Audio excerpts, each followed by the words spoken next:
Hello friends, Indian geography की state वाली series का ये दूसरा वीडियो है। और जैसा कि मैंने पहले वीडियो में बताया था कि हम लोग जितने भी स्टेट्स को देखेंगे वो अल्फ़ाबेटिकल ऑर्डर में देखेंगे। तो सबसे पहली जो वीडियो थी उसमें हम लोगों ने बात किया था आंध्र प्रदेश के बारे में। ये दूसरा वीडियो है अरुणाचल प्रदेश। जैसा कि इसके नाम से आपको पता चल रहा है, अरुणाचल। अरुणाचल का मतलब होता है सूर्य का आंचल। वैसे अगर हिंदी में हम अरुण शब्द को देखें तो हिंदी का जो शब्द है अरुण, इस शब्द का शाब्दिक अर्थ होता है लाल। और कहीं ना कहीं से लाल रंग सूर्य का प्रतीक होता है, सूर्य के प्रकाश का प्रतीक होता है। इस वजह से इसका नाम है अरुणाचल प्रदेश। भारत में जो सबसे पहले सूर्योदय होता है वो होता है अरुणाचल प्रदेश में, और जो सबसे लास्ट में होता है वो होता है गुजरात में। देखा जाए तो अरुणाचल प्रदेश और गुजरात, इन दोनों के बीच में जो समय का डिफरेंस है वो लगभग है 2 घंटे का। यानी कि अगर अरुणाचल प्रदेश में सुबह 6 बजे सूर्योदय होगा तो गुजरात तक आते आते समय लगभग 8 बज जाएगा। तो यहाँ पर 2 घंटे का डिफरेंस है। और अगर यूपी से देखें तो अरुणाचल प्रदेश के बीच में जो समय का अंतर होता है वो लगभग होता है 1 घंटे का। देखिए ये लगभग है, एग्जैक्टली हमने नहीं कहा कि 60 मिनट का है या 1 आवर का है। तो ये पॉइंट भी आपको ध्यान में रखना है। भारत का सबसे ज़्यादा जो ईस्टर्न पॉइंट है वो अरुणाचल प्रदेश वाला ही है। यानी ये भारत का मोस्ट ईस्टर्न स्टेट है। और अरुणाचल प्रदेश की एक जगह है जिसका नाम है किबूथू। तो जो वो किबूथू है वो भारत का सबसे ज़्यादा ईस्टर्न पॉइंट है। 97 डिग्री 25 मिनट जो है, जो अक्षांश है, सॉरी जो देशांतर है, वो अरुणाचल प्रदेश से होकर के गुजरती है। तो देखते हैं इसकी जो बेसिक चीज़ें हैं, पहले ये देख लें और इसके बाद हम आपको मैप के थ्रू समझाएंगे कि अरुणाचल प्रदेश में क्या क्या चीज़ें हैं। तो इसका जो फॉर्मेशन हुआ था वो हुआ था 20 फरवरी 1987। डेट इतनी इंपॉर्टेंट नहीं है लेकिन आपको ईयर याद रखना है 1987। यहाँ की कैपिटल है ईटानगर, सारे लोग इससे फेमिलियर होंगे। जो यहाँ की मेजर लैंग्वेजेस हैं वो आपको ध्यान रखनी है। मोनपा है, मिज़ी है, हाका है, नियासी है, वेंचो और गालो है। यहाँ का जो हाई कोर्ट है वो गुवाहाटी में है। तो ये भी पॉइंट आपको ध्यान रखना है कि जो अरुणाचल प्रदेश है, it has no high court. इसके पास अपना कोई भी हाई कोर्ट नहीं है।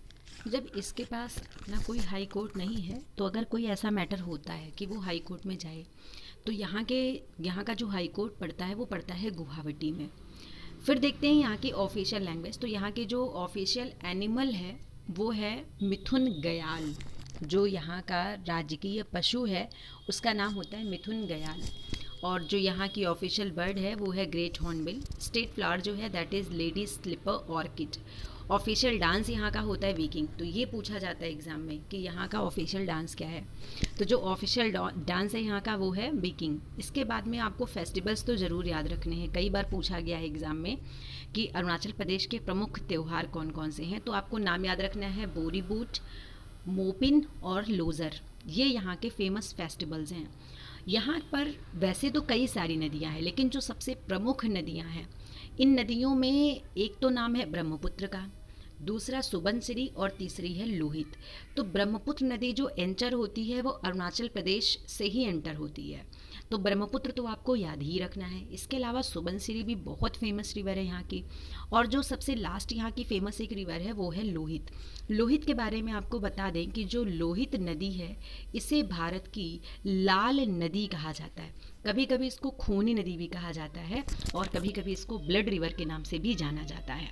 इसके अलावा यहाँ पर एक फेमस लेक है जिसका नाम है मेहाऊ। एयरपोर्ट यहाँ पर है नहीं। इसके अलावा इसे land of the rising sun, जैसा कि मैंने आपको वीडियो की स्टार्टिंग में बताया था कि इसे भारत का जो है उगते हुए प्रदेश, सूर्य का प्रदेश माना जाता है। भारत का ईस्टर्न मोस्ट स्टेट है ये, और ये भारत का 24वां स्टेट था। The largest north eastern state in India Arunachal Pradesh है। The state with least density of population 17 square per kilometre.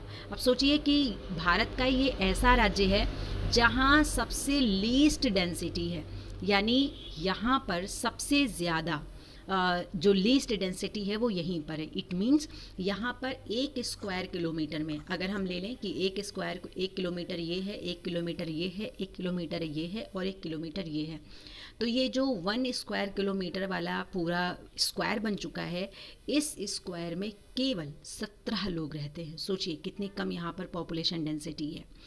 इसके अलावा the Indian state having the most number of regional languages, तो भारत का एक ऐसा राज्य जहाँ सबसे ज़्यादा रीजनल लैंग्वेजेस यानी कि क्षेत्रीय भाषाएं बोली जाती हैं, तो वो अरुणाचल प्रदेश है। और आपको जानकर आश्चर्य होगा कि अरुणाचल प्रदेश में एक भी न्यूज़पेपर पब्लिश नहीं होता है। तो ये इम्पॉर्टेंट पॉइंट यहाँ पर बन गया। फिर जो इससे रिलेटेड एक और इम्पॉर्टेंट पॉइंट बनता है वो बनता है नेफा का। जो अरुणाचल प्रदेश है, इसको पहले अरुणाचल प्रदेश नाम ही नहीं दिया जाता था, इसे नाम दिया जाता था नेफा। नेफा का फुल फॉर्म होता है नॉर्थ ईस्ट फ्रंटियर एजेंसी, यानी कि जो नेफा है ये अरुणाचल प्रदेश का नाम है और 1972 तक ये इसका नाम रहा। वैसे देखा जाए तो अरुणाचल प्रदेश का वास्तविक नाम नेफा नहीं था। नेफा वॉज अ पार्ट 1962 तक जो अरुणाचल प्रदेश था ये नेफा का एक पार्ट था और आगे चलकर 1987 में इसे भारत का पूर्ण राज्य बना दिया गया और भारत का ये 24वां राज्य बना। और जब ये नेफा से अलग हुआ 1972 में, तब ये भारत की एक यूटीज थी, यानी कि यूनियन टेरिटरीज थी। 1972 में भारत का ये यूनियन टेरिटरीज बना था और 1987 में इसे पूर्ण राज्य का दर्जा दिया गया था। फिर अगला प्रश्न बनता है कि second Indian state having maximum forest area, Bharat का ऐसा राज्य जहां दूसरा सबसे ज़्यादा फॉरेस्ट एरिया है, तो वो है अरुणाचल प्रदेश। फर्स्ट नंबर पर एमपी है और सेकंड नंबर पर है अरुणाचल प्रदेश। फिर अगला प्रश्न, जैसा मैंने आपको भी बताया था कि जो ब्रह्मपुत्र नदी है वो भारत में अरुणाचल प्रदेश से एंट्री करती है। ऑर्किड स्टेट ऑफ ये इंडिया है। State known as the paradise of botanists, जितने भी बॉटनिस्ट हैं उनके लिए ये पैराडाइज के रूप में जाना जाता है। First state to introduce electronic general provident fund, तो भारत का पहला राज्य जिसने EGPF लॉन्च किया था वो यही है। The place having the most number of Buddha vihars after Lhasa, तो ल्हासा के बाद कोई ऐसा क्षेत्र जहाँ सबसे ज़्यादा बौद्ध विहार है तो वो अरुणाचल प्रदेश है। ल्हासा के बारे में आपको बता दें कि जो ल्हासा है वो तिब्बत की राजधानी है, तो तिब्बत में सबसे ज़्यादा बौद्ध विहार हैं। तो तिब्बत के बाद अगर कहीं सबसे ज़्यादा बौद्ध विहार है तो वो अरुणाचल प्रदेश है। इसके अलावा अरुणाचल प्रदेश को रेड हिल्स कहा जाता है, यानी Arunachal Pradesh is known as a land of red hills. The only state having no home guards, यानी ऐसा राज्य जहाँ कोई भी होम गार्ड्स नहीं है, वो राज्य अरुणाचल प्रदेश है। First north east state to ban collage, जिसने पहली बार कोलाज को बैन किया तो वो अरुणाचल प्रदेश है। ईगल नेस्ट बर्ड सेंचुरी जो है भारत में वो अरुणाचल प्रदेश में है। The state which is bordered with China Bhutan and Myanmar, यानी भारत का एक ऐसा राज्य जो चाइना के साथ, भूटान के साथ और म्यांमार के साथ, तीनों के साथ बॉर्डर बनाता है, वो अरुणाचल प्रदेश है। इसके अलावा एक पास है यहाँ पर फेमस जिसका नाम है सेला पास, तो ये भी अरुणाचल प्रदेश में है। The state in which the Tibet Burman tribal people are seen, यानी भारत का ऐसा राज्य जहाँ तिब्बत बर्मन ट्राइबल पीपल देखे जा सकते हैं, तो वो राज्य हो जाता है अरुणाचल प्रदेश। मालिनीथन आर्कियोलॉजिकल साइट, ये भी हमारी अरुणाचल प्रदेश में है। The state touched by the longitude line which is passing through the eastern side of India, मैंने आपको पहले ही बताया कि जो लॉन्गिट्यूड लाइन है यानी कि जो देशांतर रेखा है सबसे लास्ट वाली भारत की, या जिसको हम सबसे ईस्टर्न लाइन बोल सकते हैं, वो अरुणाचल प्रदेश से ही पास होती है। National research centre on yak is situated, तो ये भी अरुणाचल प्रदेश, यानी भारत का जो राष्ट्रीय याक अनुसंधान संस्थान केंद्र है वो अरुणाचल प्रदेश में है। First Indian state to legally ban sawmill and plywood industries, यानी भारत का पहला राज्य जिसने सामिल एंड प्लाईवुड इंडस्ट्री को बैन किया था, तो वो अरुणाचल प्रदेश है। Mouling national park, important national park है, अरुणाचल प्रदेश में है। The state which is described as a paradise still explored, तो ये भी अरुणाचल प्रदेश है। फिर इसके बाद में यहाँ पर इम्पॉर्टेंट नेशनल पार्क में देखें तो एक इम्पॉर्टेंट नेशनल पार्क है जिसका नाम है नामदफा नेशनल पार्क। ये जो नामदफा नेशनल पार्क है ये अरुणाचल प्रदेश का राजकीय नेशनल पार्क है, बहुत फेमस नेशनल पार्क है नामदफा। तो इसके बारे में अगर देखें तो ये जो नामदफा नेशनल पार्क है ये चांगलांग डिस्ट्रिक्ट पड़ता है वहाँ पर। इसके अलावा जो नामदफा पार्क है ये भारत का तीसरा सबसे बड़ा नेशनल पार्क है। इसके अलावा ये भारत का सबसे ज़्यादा ईस्टर्न नेशनल पार्क है और इस नेशनल पार्क के बीच से एक नदी बहती है जिसका नाम है नोआ दिहांग। तो ध्यान रखेंगे, एक दिहांग नदी है, एक नोआ दिहांग नदी है। तो जो नोहा दिहांग नदी है वो इस पार्क के बीच से गुजरती है। The endangered species of hoolock Gibbon is seen in, यानी एक इंडेंजर्ड स्पेशीज़ है, प्रजाति है जिसका नाम है हुलॉक गिब्बन। तो ये एक प्रकार का जीव होता है गिब्बन। गिब्बन आपको बता दें कि जैसे बंदर होते हैं कुछ इस तरीके के होते हैं। तो ये अरुणाचल प्रदेश में ही देखने को मिल सकते हैं, वो भी नामदफा नेशनल पार्क में। Second largest of the gibbon after the siamang. तो सिमांग के बाद अगर गिब्बन कहीं सबसे ज़्यादा हैं तो हुलॉक गिब्बन में है। The national park in which large number of king cobras are seen, यानी जहाँ सबसे ज़्यादा किंग कोबरा देखने को मिलते हैं वो भी नामदफा नेशनल पार्क है। The only one national park in which the tiger, Indian leopard, snow leopard and clouded leopard are formed. तो आप ये देखिए ये कितना ज़्यादा यहाँ पर इम्पोर्टेंस बढ़ जा रहा है इसका, कि ये एकमात्र ऐसा नेशनल पार्क है कि जहाँ पर tiger, Indian leopard, snow leopard and clouded leopard साथ ही जो है पाए जाते हैं। तो ये मिलते हैं नामदफा नेशनल पार्क में। इसके अलावा यहाँ पर एक फेमस वैली है, घाटी है जिसका नाम है दिबांग। तो दिबांग घाटी के बारे में जो इंपॉर्टेंट पॉइंट्स हैं उनको भी देख लें। The least populated district in India Dibang.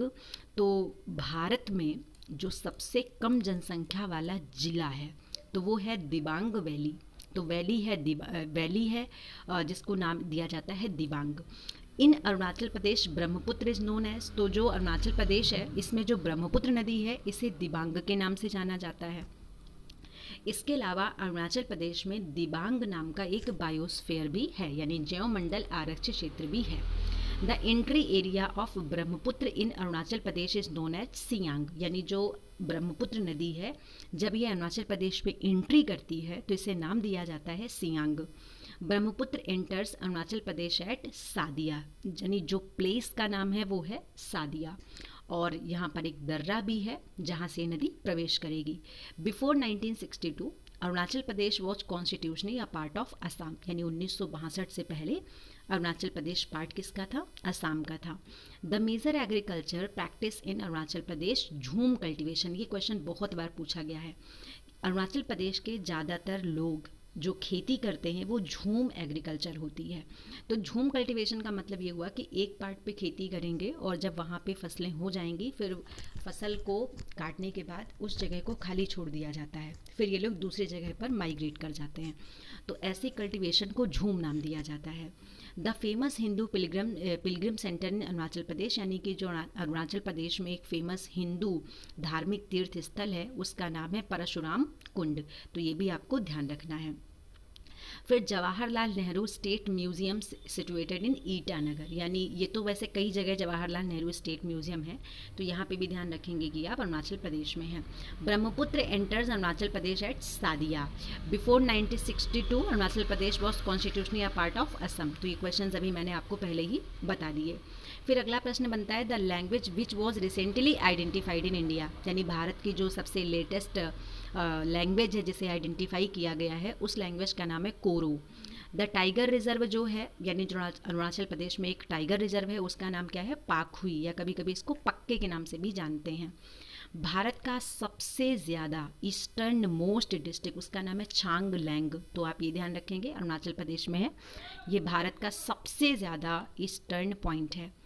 The constitutional amendment which formed Arunachal Pradesh, यानी अरुणाचल प्रदेश को बनाने के लिए जो संविधान संशोधन हुआ था वो था 55th, यानी कि 55वां संविधान संशोधन। The name Arunachal Pradesh was given by, यानी जो अरुणाचल प्रदेश नाम है ये नाम किसने दिया था? तो ये नाम देने वाले जो व्यक्ति थे उनका नाम था Bibhasu Das Shastri. The treaty which caused the beginning of British rule in Arunachal Pradesh, यानी अरुणाचल प्रदेश में ब्रिटिश रूल ने जो शासन करना शुरू किया था तो वो जो संधि थी उस संधि का क्या नाम था? तो संधि का नाम था यान थोबा संधि। तो ये संधि हुई थी जिसके तहत अरुणाचल प्रदेश में भी ब्रिटिश रूल स्टार्ट हो गया था। फिर अरुणाचल प्रदेश के कुछ मेन फेस्टिवल्स हैं, तो इनके नाम हैं आपके सामने, जैसे लोज़र है, न्योकुंग है, सोलंग है, पांगुसुई है, सियांग रिवर फेस्टिवल, बूरी बूट है, लोकू है, गोमकम गोमा है, सीडोनी है, मोपिन है, अरन है। तो ये कुछ यहाँ के फेमस फेस्टिवल्स हैं। इसके अलावा यहाँ पर एक और जगह है जिसका नाम है तवांग। तो तवांग के बारे में आपने सुना होगा। तो तवांग के बारे में देखें कि the largest Buddhist centre in India. Bharat में बुद्ध का जो सबसे बड़ा सेंटर है उसका नाम है तवांग। और तवांग मोनेस्ट्री की शुरुआत हुई थी 1680 के आसपास। और Tawang was founded by the Mirak Lama Lodre गैस्टो। और Tawang is known in Tibet language, यानी जो तवांग है इसको तिब्बत भाषा में निर्मला के नाम से जाना जाता है। फिर यहाँ की जो फेमस वाइल्ड लाइफ सेंचुरी हैं, जैसे पाखुरी वाइल्ड लाइफ सेंचुरी है, दिबांग है, eagle nest wild life sanctuary है और मेहाऊ वाइल्ड लाइफ सेंचुरी है। तो ये यहाँ की कुछ इम्पॉर्टेंट चीज़ें थी। आइए अब हम लोग देखते हैं अरुणाचल प्रदेश को मैप के थ्रू कि यहाँ पर कौन कौन सी चीज़ें हैं। तो आपके सामने अरुणाचल प्रदेश का मैप है। सबसे पहले तो आप इंडिया में इसकी लोकेशन देखें कि भारत में ये कहाँ पर है। तो ये इंडिया का मैप है। इंडिया के मैप में जो आप ये वाला पार्ट देख रहे हो ये अरुणाचल प्रदेश है। तो इसकी अगर बाउंड्रीज़ की बात करें तो इस साइड में पड़ता है चाइना। तो यहाँ पर हो जाता है चाइना, हम सी से इसको इंडिकेट कर रहे हैं। इसके अलावा ये पूरा पार्ट यहाँ से लेकर के यहाँ तक, ये पूरा पार्ट ये सब चाइना है। आप इधर वाले मैप में भी देख सकते हो ये वाला पार्ट। तो यहाँ पर पूरा पड़ता है चाइना, यानी इसके पूरा नॉर्थ में चाइना होगा। इसके अलावा ये जो स्टेट है यहाँ पर एक और पार्ट है जिसका नाम है तिब्बत। तो तिब्बत को हम एक अलग स्टेट या अलग कंट्री डिक्लेयर नहीं कर सकते क्योंकि तिब्बत पर भी चाइना का कब्ज़ा है। तो यहाँ पर भी तिब्बत हो जाएगा। फिर इसके पश्चिम में आता है भूटान। तो ये वाला आप देख सकते हैं, ये भूटान एक देश है। फिर इसके दक्षिण साइड में यानी कि साउथ में कई सारे राज्य हैं जैसे कि असम, नागालैंड और एक देश आप देख सकते हैं बर्मा। तो बर्मा यहाँ पे भी होगा और बर्मा इसके पूरब में भी होगा। तो ये तो इसकी बाउंड्रीज थी। फिर आपके सामने जो ये मैप हमने लिया हुआ है ये है रिवर मैप, यानी कि इसमें ब्रह्मपुत्र नदी के साथ साथ कुछ और फेमस रिवर्स हैं जो यहाँ पर हैं। तो आप देखिए यहाँ पर जो सबसे मेन आपको रिवर एक दिखाई दे रही है, ये वाली जो रिवर्स आपको दिखाई दे रही है ये है ब्रह्मपुत्र नदी। तो ब्रह्मपुत्र नदी में बहुत सारी नदियाँ आकर के मिल जाती हैं और जब नदियाँ मिल जाती हैं तो अपने साथ बहुत सारा सेडिमेंट भी लेकर आती हैं। आप ये देखिए बहुत सारा सेडिमेंट लेकर आ रही हैं जिसकी वजह से ब्रह्मपुत्र नदी की चौड़ाई बढ़ती चली जाती है और उसमें बहुत ज़्यादा सेडिमेंट इकट्ठा हो जाता है। जब सेडिमेंट इकट्ठा हो जाता है तो इसमें बहुत सारे द्वीप बन जाते हैं। तो आप जो ये बीच का पार्ट देख रहे हैं खाली वाला, तो ये खाली वाला जो पार्ट आपको दिखाई दे रहा है ब्लॉक्स टाइप का, ये द्वीप हैं। तो भारत की एक ऐसी नदी जिसमें सबसे ज़्यादा द्वीप हैं वो ब्रह्मपुत्र नदी है। साथ ही साथ ब्रह्मपुत्र नदी में दुनिया का सबसे बड़ा नदी द्वीप भी है जिसका नाम है माजुली। तो आप यहाँ पर देखिए कि ये नदी किस तरीके से इंटर कर रही है। तो आप देखिए यहाँ पर लिखा हुआ है दिबांग वैली डिस्ट्रिक्ट, ये दिख रहा है ना दिबांग वैली डिस्ट्रिक्ट। तो जो दिबांग वैली डिस्ट्रिक्ट है यहाँ से ये नदी एंट्री कर रही है इस तरीके से और इससे आकर के कई सारी नदियाँ मिल रही हैं। अब जो मेजर रिवर्स हैं उनके बारे में आपको बता दें, जैसे कि एक रिवर इससे आकर के मिल रही है बड़ी सी, इसका नाम है सियांग रिवर। तो एक तो नदी हो गई ब्रह्मपुत्र, दूसरी हो गई इससे सिबांग नदी आकर के मिल रही है। इसके अलावा इससे एक और नदी मिल रही है जिसका नाम है सुबनसिरी, ये बहुत फेमस नदी है। तो ये इससे आकर के मिल रही है जिसका नाम है सुबनसिरी नदी। और अगर हम इधर से देखें तो इधर से भी बहुत सारी नदियाँ आकर के इससे मिलती हैं, जैसे कि ये नदी है जिसका नाम है दिहांग, इसके अलावा लोहित, कई सारी नदियाँ आकर के इससे मिल रही हैं। तो आपको ये पॉइंट भी ध्यान रखने हैं। फिर अगर हम आपको इसके बारे में कुछ चीज़ें और बता दें जो आपसे एग्ज़ाम में पूछी जा सकती हैं, जैसे आपसे ये पूछा जा सकता है कि जो यहाँ पर जो अरुणाचल प्रदेश है यहाँ पर विधानसभा की कुल कितनी सीट हैं। तो विधानसभा की जो टोटल सीट हैं वो है 60। यहाँ पर विधान परिषद है नहीं, तो विधानसभा की जो सीट हैं वो 60 हैं। इसके अलावा जो लोकसभा है, लोकसभा की सीट हैं 2। आप देखिए कितनी कम सीट है, मात्र 2 सीट हैं। और जो राज्यसभा है उसकी मात्र 1 सीट है, यानी टोटल संसद में 3 लोग यहाँ से नॉमिनेट या इलेक्शन होकर के यहाँ से जाते हैं। और जो इम्पोर्टेंट पॉइंट है इसके बारे में, वो जैसे आपको बता दें कि जो अरुणाचल प्रदेश है, यहाँ पर कई प्रकार की पहाड़ियाँ हैं, जैसे कि डफला है, अबोर है, ये पहाड़ियाँ हैं। और इन पहाड़ियों पर चाय के बागान लगाए जाते हैं। तो डफला, अबोर आप याद रखेंगे, ये यहीं पर हैं। इसके अलावा यहाँ पर एक मिशमी हिल्स हैं, मीरी हिल्स हैं, और जो ब्रह्मपुत्र नदी है, इसे चाइना वाले क्षेत्र में सांगपो के नाम से जानते हैं। और जब अरुणाचल प्रदेश में ये नदी आती है तो इसे दिहांग कहते हैं, कई जगह इसको जियांग कहते हैं, और कई जगह इसे सियांग के नाम से भी जानते हैं। और अरुणाचल प्रदेश में जब ये एंट्री करती है नदी, तो एक बड़ा सा गॉर्ज बनाती है, और उस गॉर्ज का नाम है कोरबा। तो आपसे ये भी प्रश्न पूछा जा सकता है कि कोरबा गॉर्ज किस नदी के द्वारा बनाया जाता है, तो बनाती है ब्रह्मपुत्र। और कहाँ बनाती है? अरुणाचल प्रदेश में बनाती है। और आपको एक पॉइंट और याद रखना है कि असम का एक ज़िला है, इसके अलावा जो अरुणाचल प्रदेश है, अरुणाचल प्रदेश में अभी लेटेस्ट एक पुल बनाया गया है, बोरीवोल पुल। तो वो भी इसी जो है, जो सुबनसिरी नदी है, उस पर बनाया गया है। तो ये सारे इम्पॉर्टेंट पॉइंट हैं जो आपको याद रखना है। और एक पॉइंट और आप याद रखिएगा कि केंद्रीय हिमालय सांस्कृतिक अध्ययन संस्थान जो है, ये भी यहीं पर स्थित है। और यहाँ पर जो नेशनल हाईवे है वो भी आपको याद रखना है। जो नेशनल हाईवे है यहाँ का, उसका नाम है NH। और जो NH 52 जो नेशनल हाईवे है यहाँ का, ये भारत का सबसे लंबा नेशनल हाईवे है, लॉन्गेस्ट, और वो भी यहाँ से पास होता है। तो ये सारे फैक्ट्स हैं इम्पॉर्टेंट अरुणाचल प्रदेश के बारे में।